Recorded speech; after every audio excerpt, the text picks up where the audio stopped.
entonces, ¿de acuerdo? Gracias, Padre, de nuevo por poder estar en tu presencia. Gracias por tu palabra. Gracias porque nunca se termina, porque es tan profunda, tan maravillosa y tan llena de verdades. Y te pedimos, Señor, que de nuevo nos ilumines para que podamos entenderla, comprenderla y vivirla. Lo pedimos en el nombre de Jesús. Amén. Una pregunta que surgía esta semana también era en cuanto a Génesis capítulo 6, porque a veces uno se puede quedar preocupado de si aquello que sucedió en Génesis 6 puede volver a suceder. Es decir, aquellos ángeles caídos que dejaron sus moradas y tuvieron relaciones sexuales con las mujeres humanas, si eso puede volver a suceder, pero no puede volver a suceder porque eso ya sucedió y porque esos ángeles, como leímos ya, creo que fue hace 2 martes atrás, están encadenados en prisiones de oscuridad. Entonces, no te preocupes, no pienses que ningún demonio va a venir a atacarte, ni se va a subir a tu cama para hacerte cosas indebidas. Eso no existe, ¿vale? A menos que seas una persona no creyente y que estés abriendo puertas en tu vida a la brujería, al espiritismo, etcétera, etcétera. Pero una persona creyente no puede ser poseída por un demonio, porque está el Espíritu Santo, ¿de acuerdo? Ahora, personas que no son creyentes y que juegan con esas cosas, pues sí, que puedes estar escuchando ruidos raros en casa, cadenas, presencias extrañas, eso todo tiene que ver con el diablo, pero a un creyente no debería pasarle eso, ¿sí? Muy bien, pues vamos a seguir adelante entonces y para eso voy a compartir el PowerPoint.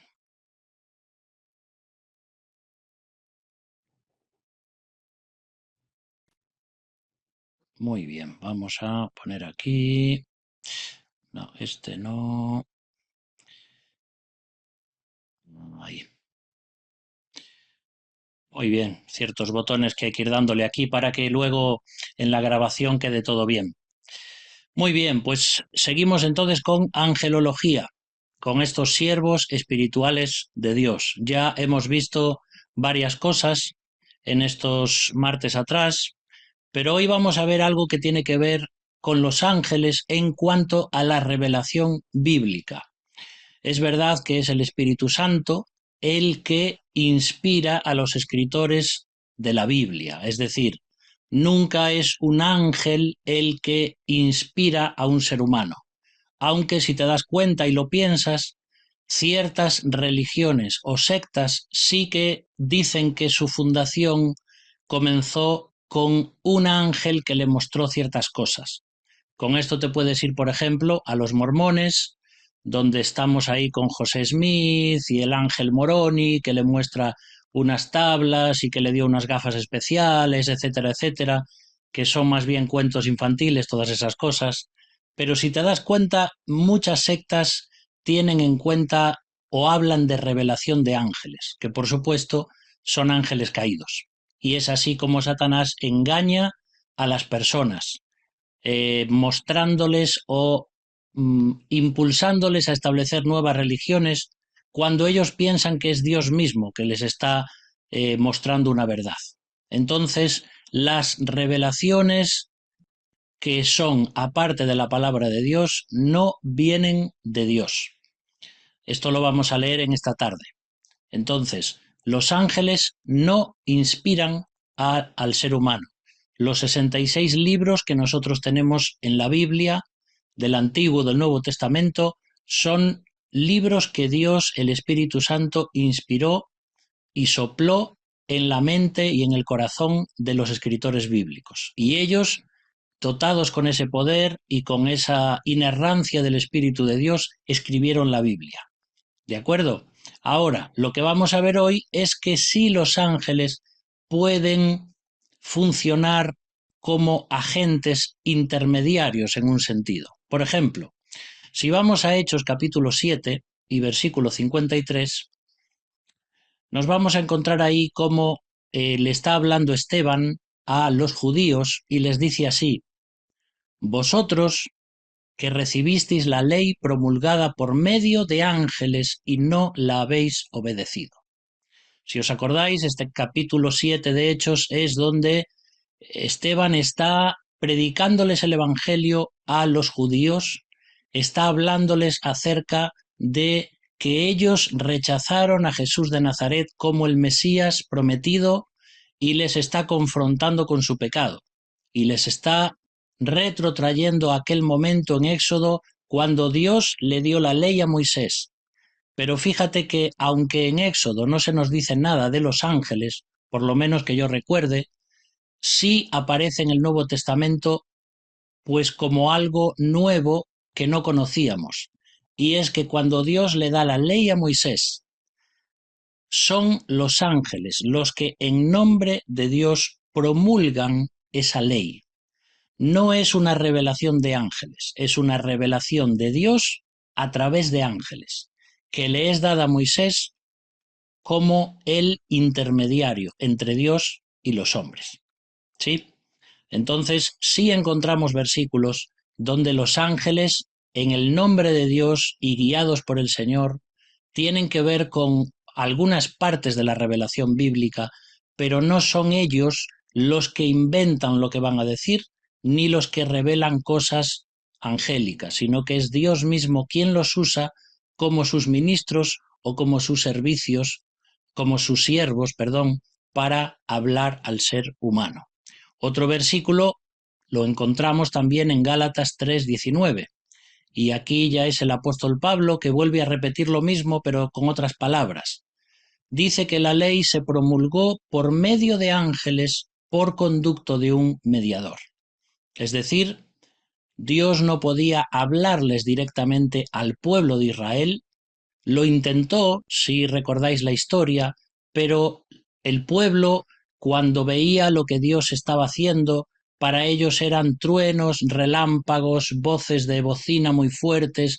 Era imposible para el pueblo de Israel estar cerca de Dios o en la presencia de Dios, porque eran un pueblo pecador, eran un pueblo rebelde, y entonces es Moisés el único que puede estar como si fuera un sumo sacerdote entrando a la presencia de Dios en aquel monte. Si recordáis, fue 40 días y 40 noches que estuvo allí en el monte sin comer ni beber. Y esto, si lo lees, te vas a dar cuenta que no solamente fue una vez, sino que Moisés por segunda vez, en otra ocasión, estuvo de nuevo 40 días y 40 noches en la presencia de Dios. Pero en este momento fue para recibir la ley. Las primeras dos tablas que Dios le dio, escritas con el dedo de Dios. Y dice ahí que esa ley se promulgó por medio de ángeles. Entonces, los ángeles fueron unos siervos que Dios utilizó de una forma sobrenatural para darle la ley a Moisés. Y en este caso Moisés es como ese mediador, porque está haciendo una especie de figura o de tipo de lo que iba a ser luego el Señor Jesucristo en el Nuevo Testamento, el mediador entre Dios y los hombres. Ahora, Moisés aquí simplemente es el mediador en cuanto a recibir esa ley que luego tenía que pasársela al pueblo de Israel. ¿Sí? Bien, vamos a ver otro versículo porque también encontramos en el penúltimo libro del Antiguo Testamento de la Tanaj, la Biblia hebrea, el libro de Zacarías, capítulo 4 y versículo 6. Y Zacarías dice así: Así que el ángel me dijo, esta es la palabra del Señor para Zorobabel. A veces es el mismo profeta el que habla y dice, esta es la palabra del Señor, o así dice el Señor, o así dice Jehová. Pero en este caso es un ángel que se acerca a Zacarías y le revela de parte de Dios pues una serie de visiones o una serie de cosas, o le explica ciertas cosas. Por ejemplo, cuando leíamos el otro día en el capítulo, eh, no recuerdo bien ahí, al final de Daniel, cuando dice que un ángel le reveló ciertas cosas, no sé si es el capítulo 11, donde nos dice que Daniel había pedido y había orado para que Dios le mostrase y le revelase ciertas cosas, y entonces un ángel tardó 3 semanas en llegar para revelarle y explicarle cosas. Entonces a veces Dios envía a sus ángeles, no hoy en día, pero sí mientras se escribía la Biblia, para revelar cosas a sus siervos, a los humanos, a los escritores bíblicos. Y de la misma forma aquí Zacarías dice que un ángel le dijo: esta es la palabra del Señor para Zorobabel. Así que en vez de decírselo Dios mismo, pues Dios prefiere utilizar a un ángel, en este caso, para que Zacarías vaya y le diga al gobernador Zorobabel una serie de cosas. Si os acordáis, Zorobabel fue en ese tiempo en el que Israel vuelve de haber sido deportado a Babilonia, y Ciro da la libertad para que el pueblo vuelva y nombra a Zorobabel como el gobernador y como el líder para que lleve adelante la reconstrucción del templo. Entonces tenemos el primer templo que encontramos en la Biblia, es el templo de Salomón, y el segundo templo es el templo de Zorobabel. Y luego vas a encontrar el último templo, que es el templo de ¿quién? De Herodes, que ya está en el Nuevo Testamento. Entonces, el templo de Salomón fue un templo enorme, con una majestuosidad y una riqueza alucinantes, pero el templo de Zorobabel fue un templo mucho más pequeño que el templo de Salomón. Y por eso vas a leer luego, allí en el Antiguo Testamento, cuando las personas mayores que habían visto el templo de Salomón tan magnífico, ahora ven un templo tan pequeño, dice que se echan a llorar y que dicen: qué desastre de templo. Esto no es nada en comparación con el templo de Salomón. Pero bueno, eso fue lo que reconstruyeron allí, y ese templo duró también eh, hasta lo que fue después la reconstrucción del tercer templo con el templo de Herodes. Entonces, de ahí el tema de la palabra del Señor para Zorobabel, por medio también de un ángel. También podemos leer en Apocalipsis 22, versículo 6, y de hecho Apocalipsis es un libro donde figuran muchísimos ángeles. Todo el tiempo hay ángeles subiendo, bajando, hablando, llamando, trayendo juicios, porque es el último libro donde las últimas cosas están sucediendo. Y entonces Dios usa a los ángeles para traer toda esa última parte de los eventos futuros de la escatología. Y ahí Juan dice: el ángel me dijo, estas palabras son verdaderas y dignas de confianza. Así que encontramos a un ángel de nuevo dándole seguridad y confianza a Juan de que estas palabras venían de Dios mismo. Esto encontramos pues en cuanto a revelación de ángeles, o más bien revelación de Dios a través de ángeles. Pero también hay un versículo muy importante, que este sí lo debemos tener siempre en mente, y está en Gálatas 1:8, y dice: pero aun si uno de nosotros o un ángel del cielo os predicara un evangelio distinto del que os hemos predicado, que caiga bajo maldición. Es decir, que el apóstol Pablo está dejando muy claro que el evangelio que tenemos escrito en la Biblia, la doctrina bíblica que tenemos, la doctrina que Jesús nos dejó, que los apóstoles nos dejaron, las cartas, más allá de todos estos 66 libros que tenemos en la Biblia, aunque fuera, está poniendo un ejemplo extremo el apóstol Pablo, aunque bajase un ángel del cielo para decirte algo, alguna revelación, si eso no está de acuerdo con la palabra de Dios, entonces que ese ángel y por supuesto esa revelación sea anatema, como dicen otras versiones bíblicas, es decir, que sean malditas, que caigan bajo maldición, porque el evangelio es uno solo, la doctrina es uno solo, es una sola, y entonces no debemos aceptar ninguna revelación de ángeles. Hoy en día hay muchas revelaciones proféticas que dicen que son ángeles o espíritus guía, o conciencias, o guías que nos quieren mostrar verdades. Olvídate de esas cosas. Nunca te metas en la astrología, sí en la astronomía, ¿vale? La astronomía tiene que ver con el estudio de los cuerpos celestes, ¿eh? O la astrofísica, pero todo lo que tiene que ver con la astrología es algo que está castigado y que está maldito por Dios en su santa palabra. Entonces, huye de todo lo que tenga que ver con nuevas revelaciones. No necesitamos más revelación.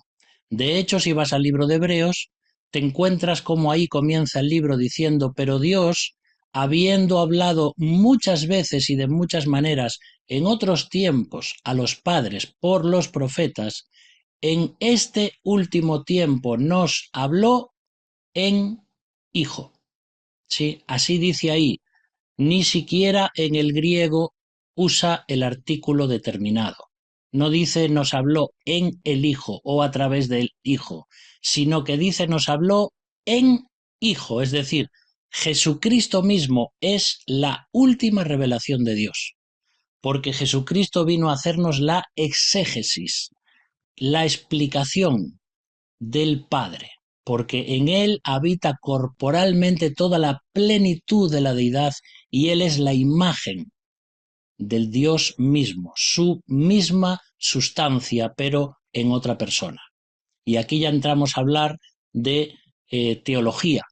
Entonces, Dios habló muchas veces, Dios se reveló de muchas formas a través de hombres y mujeres, escribiendo en una pared, hablando a través de un burro y de una serie de formas.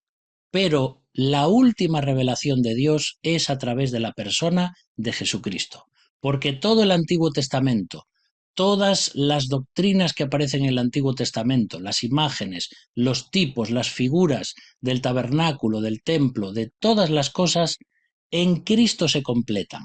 Y por eso Hebreos es un libro muy importante para que nosotros leamos y estudiemos, porque en él encontramos que toda la ley ceremonial del Antiguo Testamento ya no es necesaria para nosotros hoy, porque en Cristo se cumple el último sacrificio, el último sumo sacerdote, etcétera, etcétera.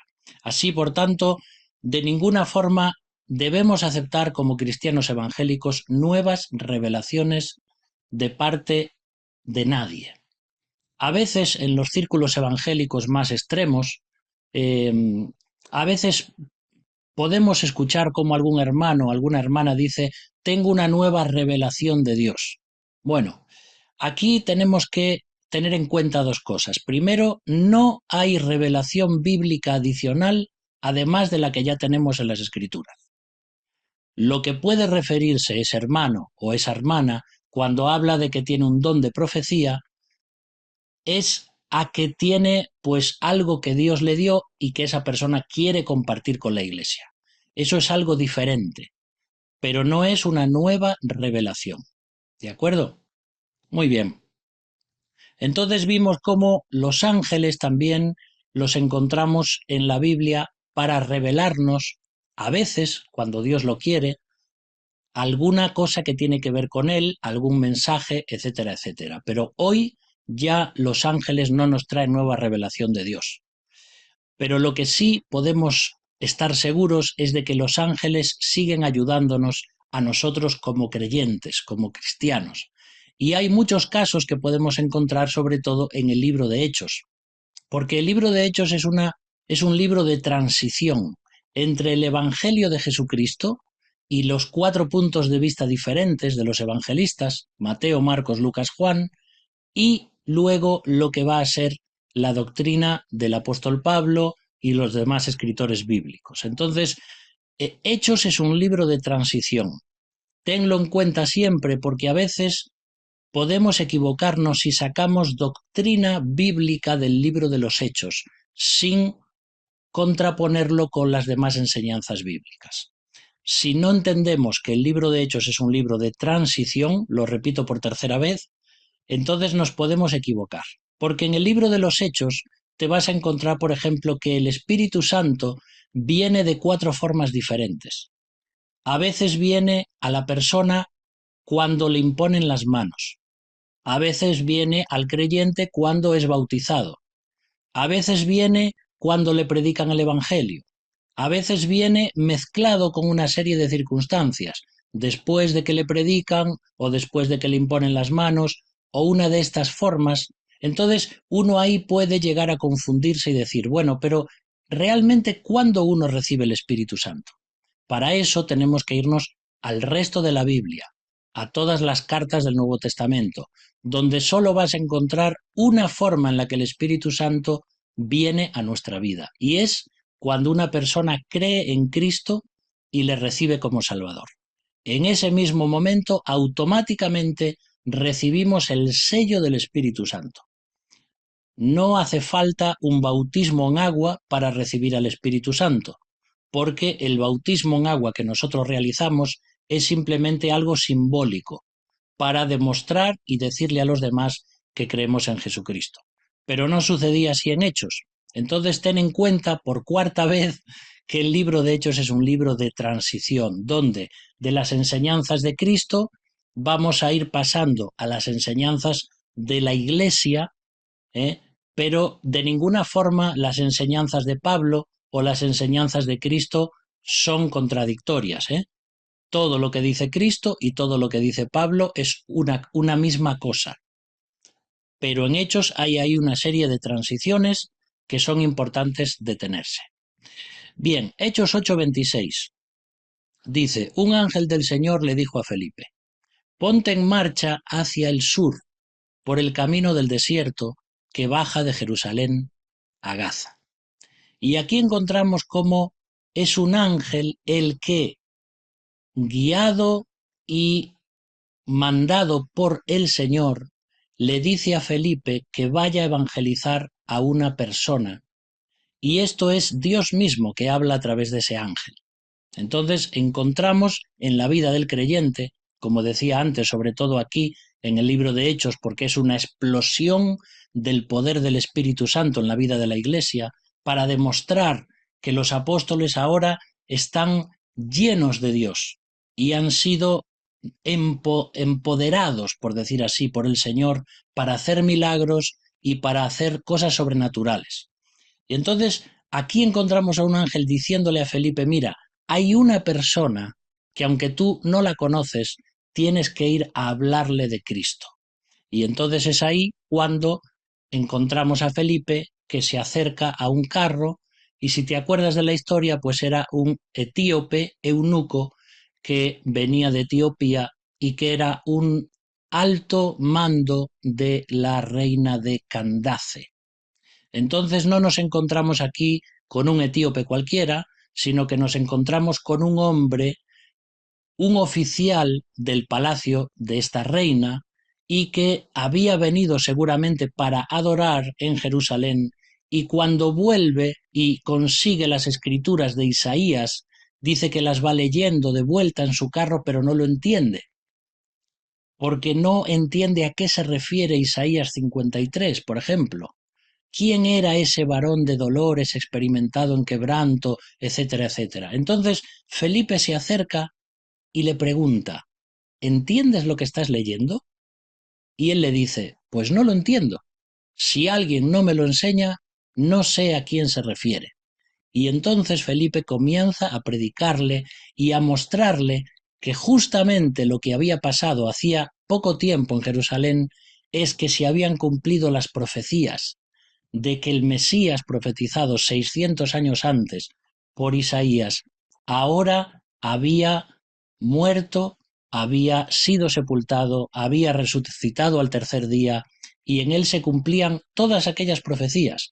Entonces este hombre, este etíope, cree en Cristo como Salvador y Señor, llegan a un lugar donde había agua y entonces allí Felipe le bautiza y él sigue gozoso su camino para Etiopía.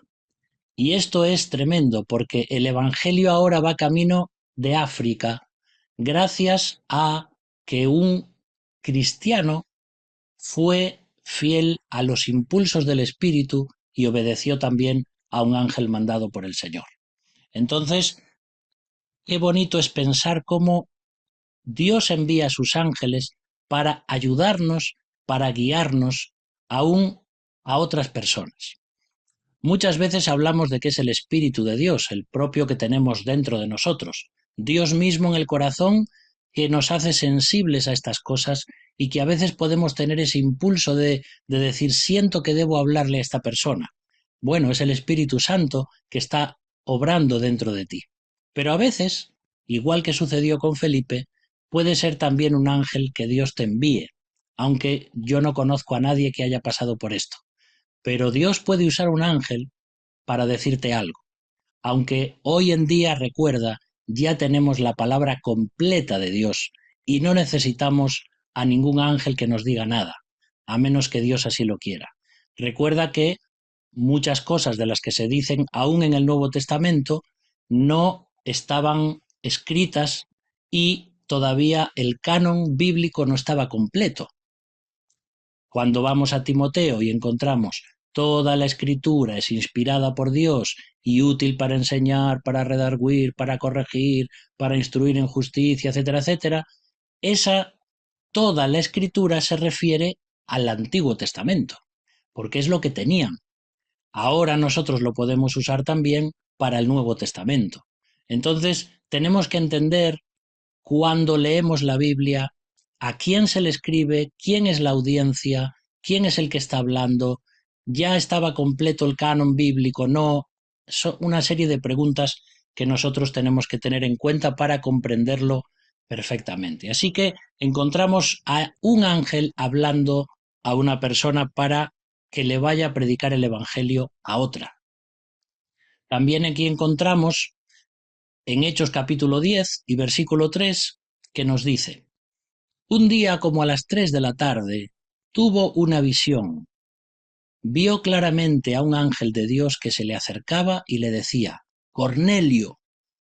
Así que encontramos aquí a este centurión romano, que si lees Hechos capítulo 10, te vas a encontrar con que posiblemente era de Sevilla, del sur de aquí de España, porque esa compañía llamada la Itálica parece ser que no tenía nada que ver con Italia, sino con la compañía que se llamaba así en Sevilla, en el sur de España. Posiblemente Cornelio fue reclutado de aquí de España y llevado, y allí estaba en Cesarea, si no recuerdo mal. Así que este hombre tiene una visión y un ángel le dice a Cornelio y le dice: mira, sé que eres un hombre temeroso de Dios, Dios ha visto tus ofrendas, Dios ha visto tu vida espiritual y quiere que te conviertas en alguien nuevo. Pero ¿sabes qué tienes que hacer?, le dice. Tienes que ir a llamar a Simón, al que le llaman Pedro, para que él te predique el Evangelio. Fíjate qué curioso es esto. Porque uno podría decir, ¿y por qué no es el ángel mismo el que le predica? Porque los ángeles no pueden predicar el Evangelio. ¿Vale? Es importante esto. Los ángeles de Dios no saben experimentalmente lo que significa ser salvo, porque los ángeles de Dios nunca han caído de su posición original. Tampoco es verdad que saben los demonios lo que es la salvación, porque Dios eligió no perdonarlos, porque no es posible, pero los ángeles de Dios intentan comprender, como veíamos el otro día, se asoman al intentar comprender qué es la Iglesia, por qué Dios nos ama tanto y por qué Dios ha elegido que sean los hombres y las mujeres los que prediquen el Evangelio. Los ángeles no pueden predicar el Evangelio porque no lo han experimentado, porque no saben lo que es el pecado en su alma y porque no están preparados para eso. Así que en un sentido nosotros somos, por la gracia de Dios, superiores a los ángeles. Podemos predicar a las personas porque nosotros somos seres humanos, que estábamos en pecado, sabemos lo que es la oscuridad, sabemos lo que es ser perdonados. Y esa experiencia espiritual que tenemos, que no tienen los ángeles, tiene que ser predicada de humano a humano. Por eso el ángel le dice: vete a buscar a Pedro. y entonces él te dirá lo que tienes que hacer. Tremendo esto. Y entonces este hombre Cornelio pues envía a un soldado y también a algunos siervos y van a llamar a Pedro y Pedro viene. Ahora, mientras el ángel le está diciendo esto a Cornelio, puedes leer también ahí en el capítulo siguiente o precedente, no recuerdo bien ahora, cómo Dios está preparando también el corazón de Pedro. Porque recuerda, los judíos estaban muy acostumbrados, y de hecho era así en el Antiguo Testamento, que sólo el pueblo de Israel, los judíos de nacimiento o descendientes de Abraham, eran el pueblo escogido, eran los salvos, y ningún gentil, es decir, ninguna persona no judía, podía encontrar la salvación. Y fíjate cómo esto estaba tan arraigado en el corazón de Pedro, que es que Dios le tiene que traer también una visión a Pedro, donde le muestra un gran lienzo de animales, animales que también eran inmundos, y le dice a Pedro, Pedro, mata y come. Y Pedro dice, no, no puedo comer esos animales porque son inmundos. Y entonces, con esta visión, Dios le dice, lo que Dios limpió, tú no lo llames inmundo. Y pensando él en estas cosas, luego se da cuenta de que Dios estaba preparando su corazón para ir a predicarle el Evangelio a un gentil, que era Cornelio. Para ellos un gentil era una persona inmunda, como un animal inmundo, que no se merecía que le hablasen de Dios y tampoco ni siquiera comían con ellos ni los tocaban. Sin embargo, Pedro tuvo que aprender una lección. Ahora el Evangelio de Jesucristo no era como el Antiguo Testamento, no era un pueblo escogido, no tenía que ver con un pacto eh, en cuanto a la ley, sino que ahora el Evangelio se extendía a todo ser humano. Por eso les dice Jesús a los discípulos y apóstoles, id por todo el mundo y predicad el Evangelio a toda criatura. Dice, comenzando desde Jerusalén, en toda Judea, dice, en Samaria también, y hasta el último de la tierra. Es decir, en Samaria porque era ese pueblo judío, pero mezclado al que tanto odiaban los judíos. Es decir, el Evangelio ahora es para todos. Y Pedro tiene que comprenderlo y entonces va y le predica el Evangelio a Cornelio y a todos los que estaban con él y dice que el Espíritu de Dios cayó sobre todos ellos y entonces comenzaron también a hablar en lenguas. Bueno, tremendo todo esto, ¿no? Entonces, en toda esta historia encontramos que fue un ángel que se le acercó a Cornelio. Más historias de ángeles en la vida del creyente. Pues esto de nuevo en Hechos capítulo 5, versículos 18 y 19. Dice ahí, entonces arrestaron a los apóstoles y los metieron en la cárcel pública. Pero en la noche un ángel del Señor abrió las puertas de la cárcel y los sacó. Varios momentos milagrosos en cuanto al tema de cárceles. Y como veíamos el otro día, Pedro también cuando estaba con Jacobo en la cárcel, Jacobo es decapitado, Pedro es librado sobrenaturalmente por un ángel, pero esta es otra historia, otro momento en el cual meten a los discípulos también en la cárcel, pero un ángel abre las puertas y los libera.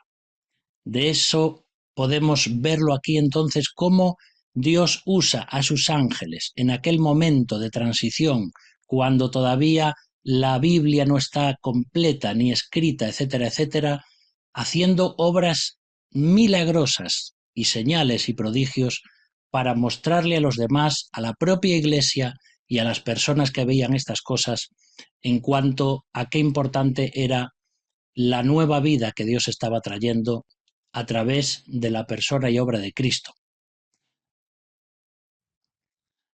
Otro versículo, Hechos 27, versículo 23. Y ahora es Pablo quien está hablando aquí y dice, anoche se me apareció un ángel del Dios a quien pertenezco y a quien sirvo, y me dijo, no tengas miedo, Pablo, tienes que comparecer ante el emperador. ¿Cuál es el contexto de esto? Bueno, Pablo está viajando en un barco rumbo a Italia, a Roma. porque él había apelado al César. Pero resulta que se levanta un gran viento y una gran tempestad en el mar, y dice que era esa tempestad llamado el Euroclidón, es decir, una tempestad tan fuerte que pensaron que se iban a morir todos y estaban todos preocupados. Eran más de 200 personas en el barco. Y resulta que Dios envía a un ángel para que le diga a Pablo esto: no tengas miedo, Pablo, porque tu propósito de ir a hablar con el emperador se va a cumplir.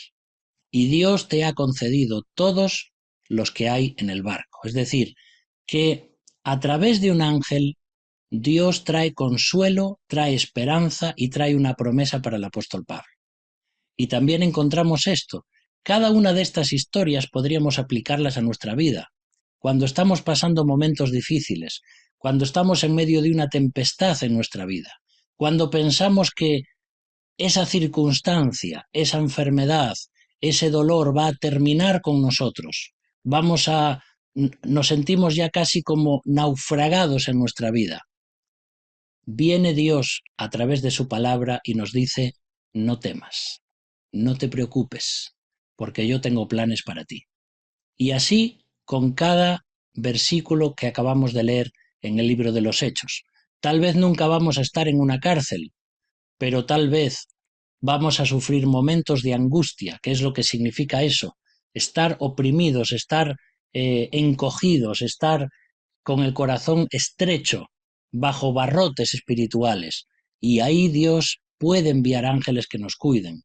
En este estudio que estoy dando, no estoy hablando de prácticamente ninguna historia de ángeles, pero en algunos libros, por ejemplo, como el libro de los ángeles que escribió Billy Graham, por ejemplo, hay muchas historias de misioneros y personas que cuentan que ellos han sido liberados o acompañados o consolados por ángeles.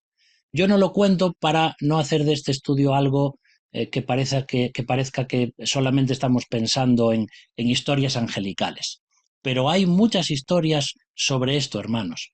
Y hay otros libros también, libros que tienen que ver, por ejemplo, con los mártires del cristianismo, o con otros mártires de no hace tantos años, donde ellos cuentan historias de cómo a veces, por ejemplo, un perro los acompañó y los protegió de unas personas que querían hacerle daño. Luego el perro desapareció y esa persona se dio cuenta de que era un ángel y cosas así. Es decir, los ángeles son reales y aunque nosotros no podemos verlos, Dios los envía para protegernos, para ayudarnos. Así que hoy tenemos toda la palabra de Dios completa, donde podemos estudiarla, donde podemos ver cómo encaja el Antiguo y el Nuevo Testamento y las leyes judías y todo lo que comenzó allí, y cómo Cristo es el antitipo de todas estas cosas, etcétera, etcétera. Y podemos maravillarnos al ver cómo la Biblia es perfecta, que comienza con un jardín en la tierra y termina con otro jardín en Apocalipsis. Y todo eso encaja perfectamente.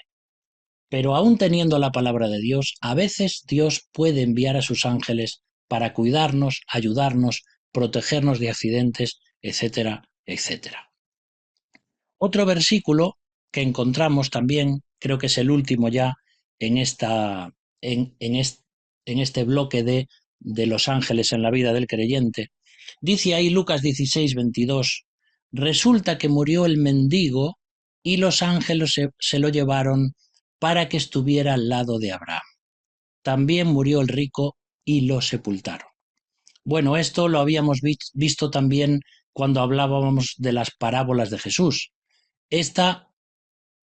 Hay aquí pues una serie de personas que dicen que esta historia es una parábola, otros dicen que no es una parábola, pero cada vez más los eruditos bíblicos están de acuerdo en que esto no es solo una parábola, sino que contiene enseñanzas que no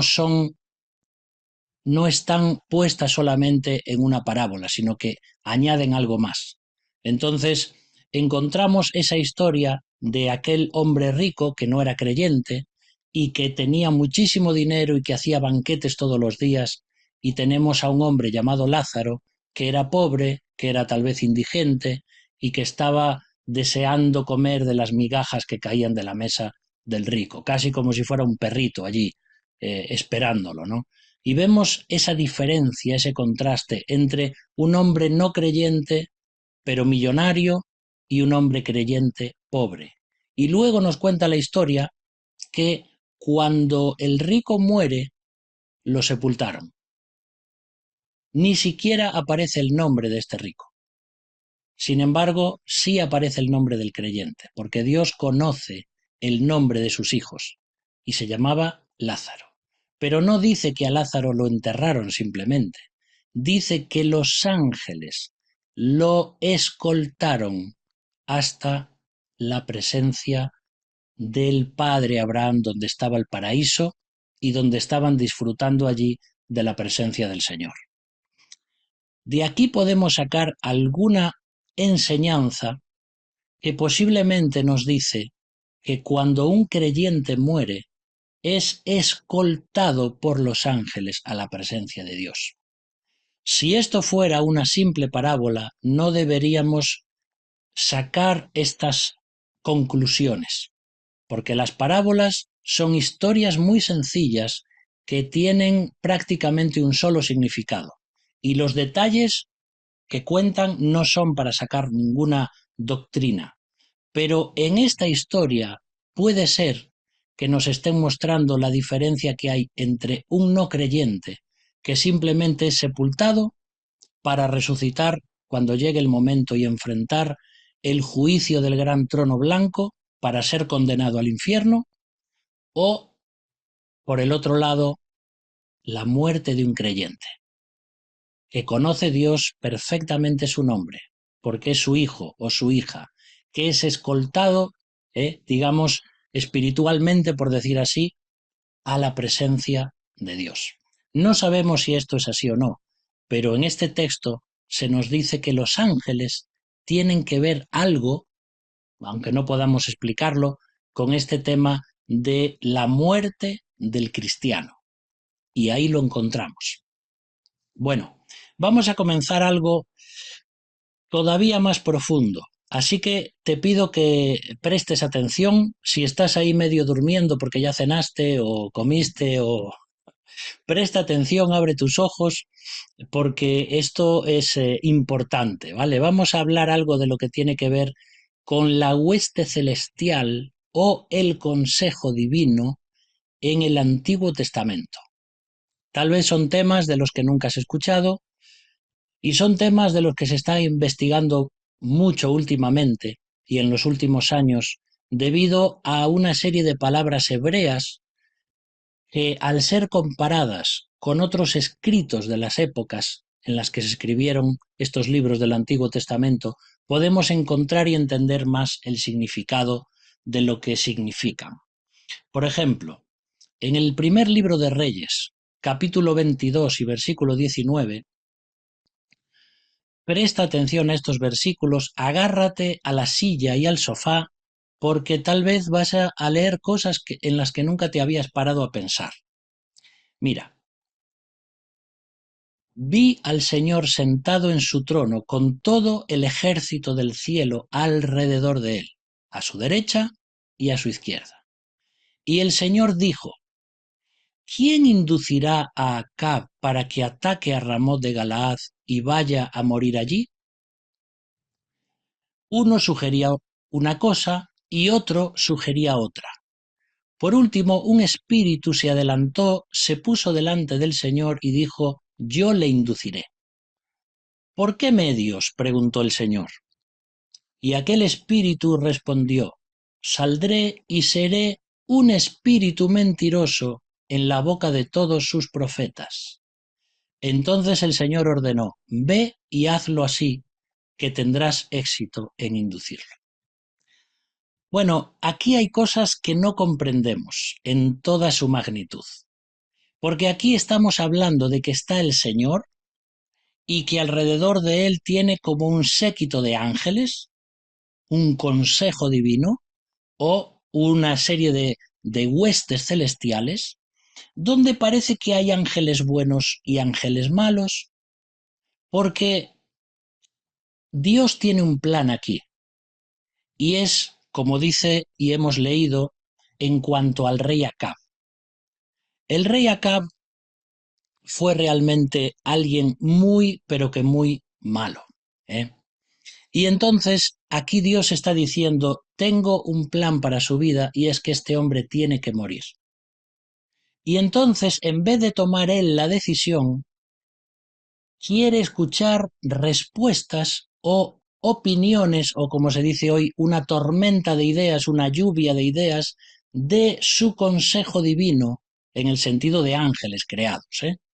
Recuerda, Dios es tres personas, Padre, Hijo, Espíritu Santo, pero tiene como si fuera un consejo celestial de ángeles en quienes delega y a quienes les pregunta ciertas cosas, no porque él no pueda, no porque Dios no sepa, sino porque ha decidido que sea así. Y entonces dice, vale, ¿quién de vosotros quiere ir e inducir a Acab para que ataque ese lugar? Porque allí tiene que morir. Y entonces uno decía, pues yo creo que lo mejor es esto. No, no, así no, mejor va a ser de esta forma. Fíjate que todo lo que te estoy diciendo lo estás leyendo ahí en tu Biblia.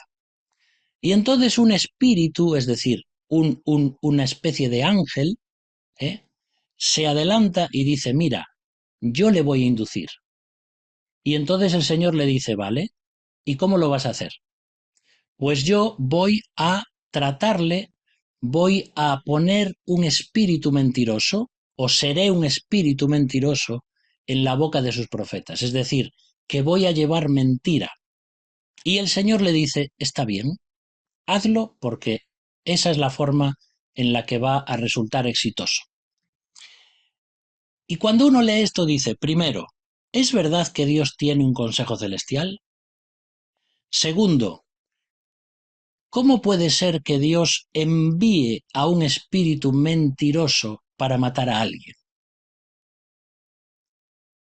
¿Acaso está hablándonos esto de que, como encontramos en el libro de Job, por ejemplo, cuando Dios le dice no a Satanás, sino al Satán, que todavía no está toda la teología formada ahí, no está diciendo que es Satanás, sino que es el Satán, es decir, un espíritu que, que lo que estaba buscando era sacar la maldad de los seres humanos, ¿eh? Pero eso es todo otro estudio que habría que hacer.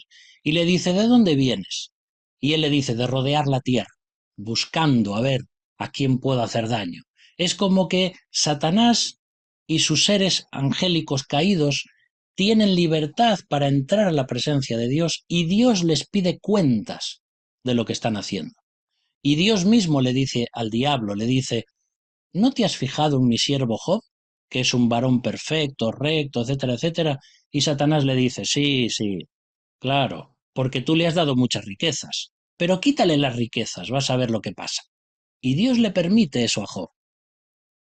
Y después Dios vuelve a llamar al diablo, por decir así, y entonces le pregunta, ¿ves? ¿Ves cómo mi siervo Job es íntegro? Y dice, claro, le sacaste las riquezas, pero sácale a sus hijos, su familia, sácale su salud, y vas a ver cómo él en tu propia cara te maldice. Y Dios le dice, vale, pues te doy permiso para que le quites la salud, pero no lo mates. Y entonces uno dice, ¿pero qué está sucediendo aquí? Dios juega con la humanidad, Dios envía, Dios tiene personas, tiene seres buenos, malos. Bueno, esto es algo muy difícil de entender para nosotros. Pero lo que está claro es que desde el origen Dios crea seres angélicos a los que le permite tomar decisiones, por supuesto Él como soberano. Y entonces Dios va viendo que en ciertos seres angélicos hay integridad y hay deseos de adorarle, pero en otros son seres que quieren traer daño a la humanidad, seres que se rebelan, que se rebelarán contra Dios, seres como Satanás o Lucero, como hemos visto en Isaías 14 y Ezequiel 28, que en su corazón comienza a tejerse toda una fascinación por la adoración y por estar y ser semejante al Altísimo. Y en medio de todo esto Dios permite, porque los seres angélicos son seres que necesitan libertad. ¿Mm? No sabemos en qué momento todo esto es quitado del cielo o si hoy en día todavía los seres angélicos caídos pueden y funcionar de esta forma. Pero aquí encontramos, sobre todo en el Antiguo Testamento, cómo hay estas cosas donde Dios está mostrando que hay seres autónomos e inteligentes que son superiores al ser humano y que toman decisiones bajo la supervisión de Dios. Difícil, ¿verdad? Ahora, no creas que este es el único texto. Vamos a Jueces 9:22 y dice ahí: Abimelec había ya gobernado a Israel 3 años cuando Dios interpuso un espíritu maligno entre Abimelec y los señores de Siquem, quienes lo traicionaron. Entonces, a veces te vas a encontrar en el Antiguo Testamento cómo Dios dice palabras como estas: yo soy quien hago la llaga y yo la vendaré. O versículos donde dice que tanto el bien como el mal vienen de Dios. Y es cierto, porque en última instancia todo lo que sucede en el universo está bajo la mano soberana de Dios. Pero a medida que vamos leyendo la Escritura, y sobre todo con la venida de Cristo y luego el Nuevo Testamento, vamos a ir comprendiendo que esa serpiente antigua, ese serafín querubín que aparecía en Génesis 3, como vimos el otro día, no era solamente un ángel creado de Dios, sino que él estaba preparando una gran rebelión con toda esta serie de ángeles caídos. Y vamos a ir comprendiendo a lo largo de toda la Biblia toda esta revelación progresiva. Pero en el Antiguo Testamento funciona así. Es como si de Dios viniera todo el bien y todo el mal, aunque en el Nuevo Testamento comprenderemos que todo lo bueno desciende de lo alto del Padre de las Luces, como dice Santiago, y que todo el mal viene del diablo, del engañador, del príncipe de este mundo, etcétera, etcétera. Pero eso es una revelación progresiva que se va a ir dando a lo largo de toda la Escritura. Así que este hombre, pues resulta que el rey Abimelec eh, se le enfrenta un espíritu maligno enviado por Dios. Y lo que va a suceder, pues es que este hombre va a ser traicionado. Si leéis la historia, vais a ver allí cómo eh, Abimelec, si no recuerdo mal, era uno de los 70 hijos de Jerobaal. Y para que ninguno de sus hermanos reinase como rey, ¿sabes lo que hizo? Pues mató a sus 70 hermanos sobre una piedra. Y uno dice, bueno, y así se convirtió en el rey, pero Dios es el soberano. Y a su tiempo, para castigar a Abimelec, lo que hizo fue traer un espíritu maligno que lo llevó a atacar también a una ciudad, creo que se llamaba Teres, y entonces cuando en esa ciudad ya casi la tenían por completo conquistada, los hombres y las mujeres de la ciudad van a subir a una torre alta muy fortificada, y cuando Abimelec está allí abajo intentando subir, una mujer le tira un trozo de una piedra de molino y le cae en la cabeza a Abimelec y prácticamente lo deja muerto. Y Abimelec dice, llama a su escudero y le dice, mátame porque me estoy muriendo para que no se diga que una mujer me mató. Machista hasta la muerte. Fíjate, Dios utilizó lo que menos esperaba este rey guerrero, ¿no? Una mujer le tira una piedra enorme, le cae en la cabeza y dice allí que le parte el cráneo, pero aún no estaba muerto y no quería morir de esa forma para él tan vergonzosa, que una mujer me mate. Y entonces le pide allí a su escudero que termine con su vida. Pero lo que encontramos es esto. Por muchos homicidios que cometa una persona, que parezca salirse con la suya, que parece que hace lo que quiere, por mucho que gobernantes de nuestro mundo parece que viven como quieren, aprovechándose del pueblo, siendo injustos, etcétera, etcétera. Dios es el soberano y a su tiempo mandará a una mujer o a quien sea para traer justicia. Y esto es lo que le sucede a Abimelech. ¿Mm? Otro versículo que también nos habla de esto en el primer libro de Samuel, capítulo 16 y versículo 14. El espíritu del Señor se apartó de Saúl y en su lugar el Señor le envió un espíritu maligno para que lo atormentara. ¿Ves? Otro versículo que nos causa así como un poco de confusión de decir, pero ¿cómo Dios envía espíritus malignos? Bueno, eso no quiere decir que Él los envíe. Significa que esos espíritus malignos que tienen voluntad propia, Dios los usa para sus propósitos soberanos. Y si aquí te acuerdas, en el mismo momento en el que el rey David, o David, que todavía no era rey, es ungido por el profeta Samuel, desde ese momento el Espíritu de Dios sale del rey Saúl porque estaba mostrando que era desobediente a Dios. De hecho, vas a encontrar a un rey Saúl que no es creyente, que no tiene el Espíritu de Dios, lo tiene porque Dios se lo da temporalmente para hacer parte de la obra que tenía que hacer, pero encontramos en el rey Saúl un hombre muy capaz, un hombre muy alto, muy guapo, con mucho talento, pero un hombre que no puso su confianza en Dios. Y en un momento se llenó de tantos celos contra David, como vamos a ver luego en la historia, que lo único que quiere es sed de matar a David, buscar la forma de matarle, etcétera, etcétera. Esto lo vas a ver después. Ahora, el primer momento en el que el Espíritu de Dios se aparta de él, encontramos cómo viene un espíritu maligno para atormentar a Saúl. Y cómo entonces uno de sus siervos le dice, ¿quieres que te llame a un tañedor, a un músico que te toque el arpa? Porque eso te va a aliviar. Y entonces dice ahí que cuando David tocaba el arpa y cantaba alabanzas a Dios, Saúl estaba más tranquilo y relajado. Pero aquí sucede lo mismo.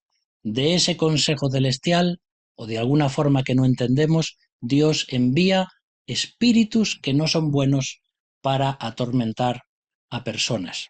Y eso es algo que encontramos en la palabra de Dios.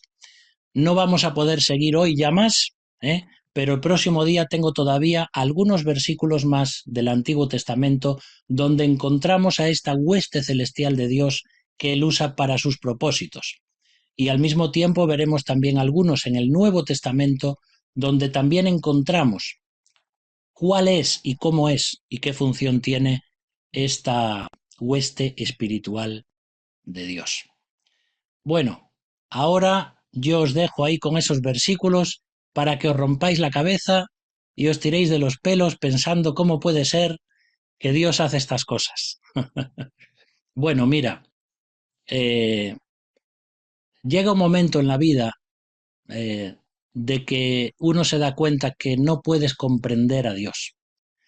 Porque si pudieras comprender a Dios, serías Dios. Me he dado cuenta a través del sufrimiento y buscando razones y buscando soluciones e intentando comprender por qué sucede esto y por qué Dios lo hace así, que tienes que llegar a la conclusión en la cual dices, por más que me rompa la cabeza, no voy a entender a Dios. Él tiene su plan. Él es el soberano. Y sabemos que Dios es bueno. Dios no es malo. Su carácter es perfecto. Entonces, siempre vamos a confiar en Dios. Y eso es lo que nos muestra toda la revelación bíblica. Entonces, estos pasajes del Antiguo Testamento tenemos que entenderlos cuando los unimos con toda la revelación bíblica, de la teología propia de Dios, de cómo es su carácter. Entonces vamos a ir comprendiendo que hay una serie de seres que son buenos y que otros son malos, que Dios está usando también bajo su poder y su soberanía. Así que hoy ya comprendemos un poquito más el tema de los ángeles, pero solo un poquito, porque nos hará falta la eternidad y estar en la presencia del Señor para que Él nos explique muchas cosas que aquí no podemos entender. Cualquier pregunta, cualquier cosa, pues aquí estamos para lo que necesites, ¿de acuerdo? Dice aquí Silvia, está escribiendo en el chat y pone, está por caer otro trozo muy grande, tiembla la tierra. Bueno, es verdad que nos estamos, no sé si se refiere al árbol que están cortando o si se refiere a que, como se dice a veces en la literatura, el cielo se cae, ¿no? El cielo se nos cae. Pero es verdad que en los tiempos en los que vivimos nos estamos acercando a momentos donde cada vez más cosas descenderán del cielo y más juicios enviados por el Señor. Ya nos acercamos a los últimos tiempos. Muy bien, hermanos, vamos a orar para terminar. Padre, venimos ante ti sabiendo que no comprendemos todas las cosas, pero leyendo tu palabra, sabiendo que es esa palabra inspirada que nos has dejado. Hay muchos textos que no vamos a comprender, pero sí hay muchos otros que comprendemos. Comprendemos que nos amas, comprendemos que somos pecadores, comprendemos que enviaste a Jesús para morir por nosotros, comprendemos que somos la iglesia de Dios, comprendemos que tenemos que hablar a otros para que puedan llegar a los pies de Cristo. Y comprendemos que esta serie de ángeles y de criaturas que has creado están también para servirnos a nosotros, no porque somos egoístas, sino porque lo necesitamos. Gracias, Señor, por toda esta hueste celestial que tú tienes, que has creado, y gracias por cómo eres, por quién eres, y porque cada una de tus promesas se cumple y se cumplirá. Por eso las promesas tuyas son en ti siempre. Amén. Y es por eso, Señor, que te adoramos y te pedimos que estas enseñanzas nos ayuden a seguir adelante en la vida cristiana, confiando en ti, porque por mucho que el diablo quiera hacer daño, tú eres el que les da permiso y eres el que permite o no permite como soberano. Bendice a cada uno de mis hermanos y hermanas. Lo pedimos en el nombre de Jesús. Amén.